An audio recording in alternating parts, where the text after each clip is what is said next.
దేవుని ప్రశస్తమైన నామమునకు మహిమ ఘనత ప్రభావములు కలుగునుగాక.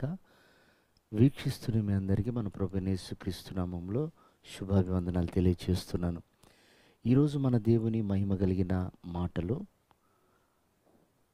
యెషయా గ్రంథం 58వ అధ్యాయం 11వ వచనం.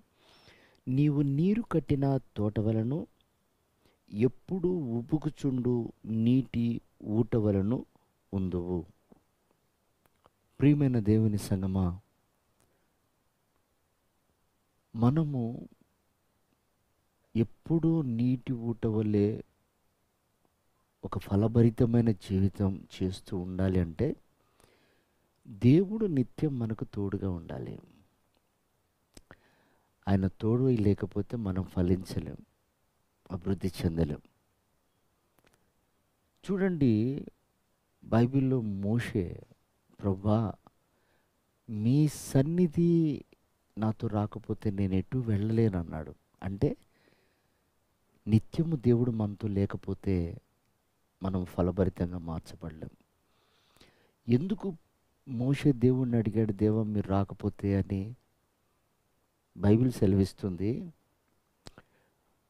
నేను మీకు ముందుగా నడుస్తాను, మార్గంలో దుష్టుడు పొంచి ఉన్నాడు అని ఉంటుంది బైబిల్లో. అంటే దేవుడు రాకపోతే మార్గంలో దుష్టుడు పొంచి ఉన్నాడు. ఆ దుష్టుడు మనల్ని అపహరించటానికి, పడగొట్టడానికి చూస్తూ ఉంటాడు. చూడండి, యెరూషలేములో ఒకతను ఉన్నాడు, యెరికోకి దిగుతుండగా గాయపరచబడ్డాడు. అంటే మార్గంలో వాడు పొంచి ఉన్నాడు. కాబట్టి నిత్యం ఆయన మనతో ఉండాలి. ఆయన మనతో ఉండాలంటే మోషేలో దేవుడు ఒక నమ్మకత్వాన్ని చూశాడు. అతడు నా ఇల్లంతట్లో నమ్మకస్తుడు అన్నాడు. కనుక అతనికి దేవుడు తోడై ఉన్నాడు. తన ఇల్లంతట్లో అనగా దేవుని చిత్తము చేయుటలో మోషే నమ్మకస్తుడు. ఈరోజు మనం ప్రభు కొరకు జీవిస్తున్నాం. మనం ఎల్లప్పుడూ నీటి ఓరన నాటబడిన వారమై ఫలించు వారిగా ఉండాలన్నా, ఉబుకుతున్న నీటి వలె ఉండాలన్నా దేవుడు మనకు తోడై ఉండాలి. దేవుడు మనకు తోడై ఉండాలంటే మనం నమ్మకం కలిగి ఉండాలి.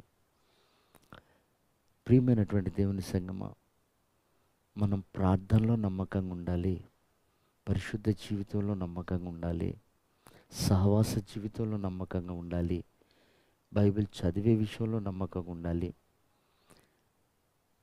దేవుని వలె క్షమించే మనసు కాపాడుకునే విషయంలో నమ్మకం కలిగి, అలా దైవ స్వభావాలన్నీ మనం కాపాడుకునే విషయంలో నమ్మకంగా ఉండగలిగితే నిత్యము దేవుడు మనకు తోడుగా ఉంటాడు. అలాంటి ఉన్నతమైన భాగ్యం ప్రభు మనందరికీ అనుగ్రహించి ఆయన రాకడకు సిద్ధపరచును గాక. ఆమేన్.